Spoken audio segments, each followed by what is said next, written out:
on demand.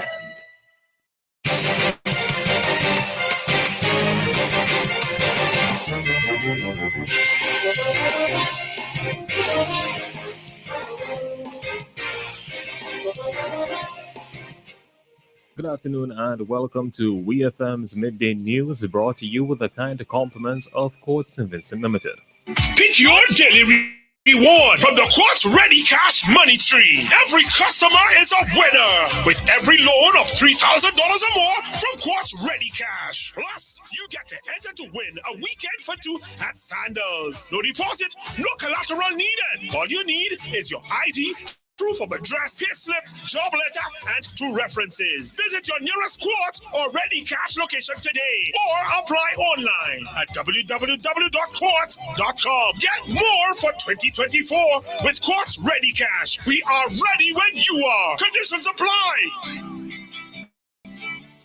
Welcome back to WEFM's Midday News, brought to you with the kind compliments of Courts St. Vincent Limited. I am your presenter, Rajiv Providence. First, on the local scene, Oswald Robinson has been elected to serve a 7th term as president of the St. Vincent and the Grenadines Teachers Union, the SVGTU. The SVGTU recently held its general elections on the 27th and 28th of February.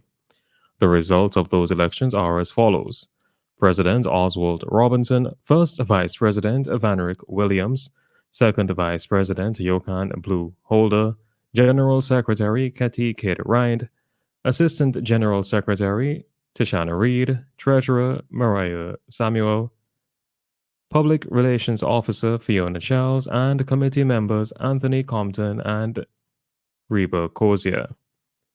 According to a release from the SVGTU, the elected officers will be installed at the SVGTU's 23rd Biennial Convention, scheduled for April 2024, for the 2024 to 2026 biennium.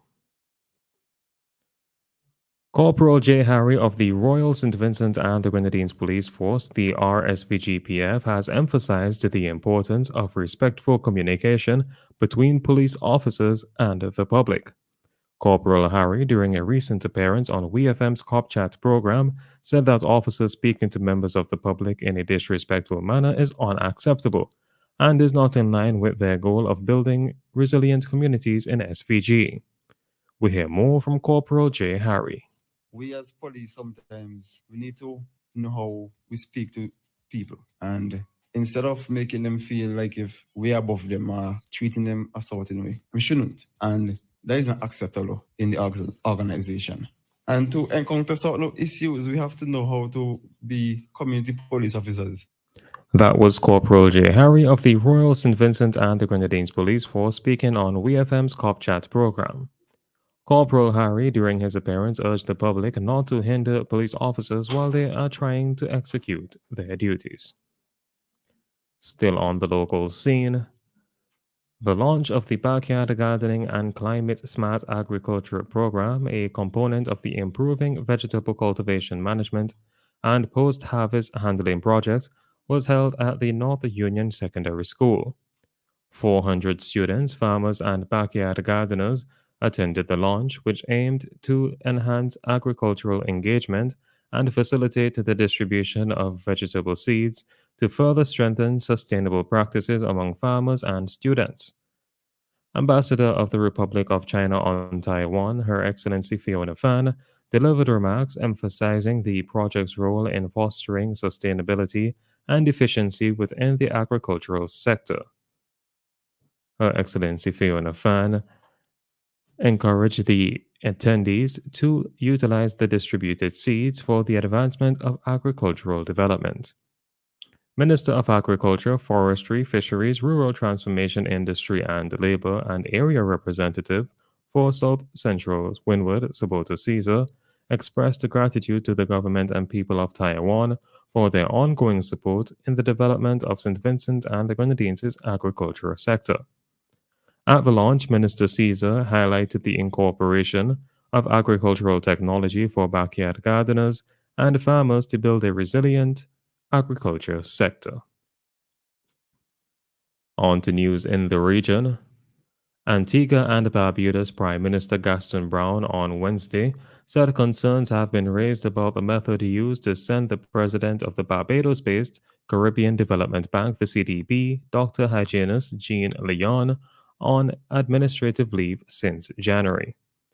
The CDB has remained mum on the circumstances surrounding the decision to send the St. Lucian-born economist on administrative leave, with the acting president Isaac Solomon confirming at a bank news conference earlier this month that there is an internal administrative process involving the president. Mr. Leon is the sixth president of the Regional Development Finance Institution. He was elected at a special meeting of the CDB Board of Governors held on January 19th, 2021 for a 5-year term and assumed office on May 4th, 2021. Mr. Leon heads a team of more than 200 employees headquartered in Bridgetown, Barbados, and came to the assignment with 35 years of experience in economics, financial policy development, and executive management, more than 20 of which was spent working with the Washington-based International Monetary Fund, the IMF. Guyana's opposition leader Aubrey Norton has restated his party's support for the ongoing teachers' strike.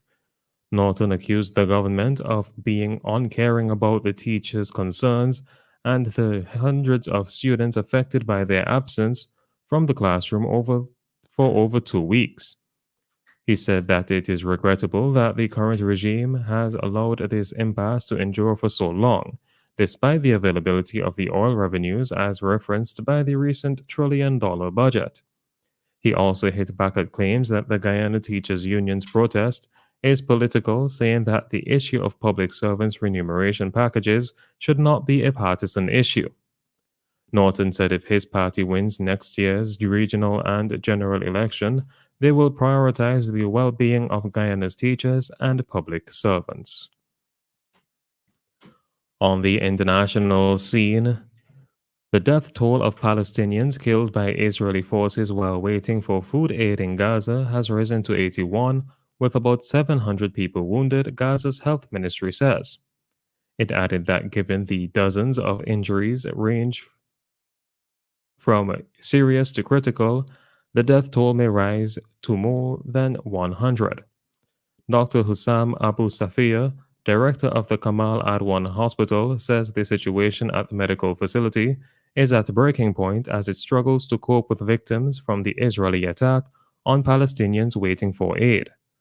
According to Al Jazeera, witnesses on the ground say people were fired on by all sorts of military equipment.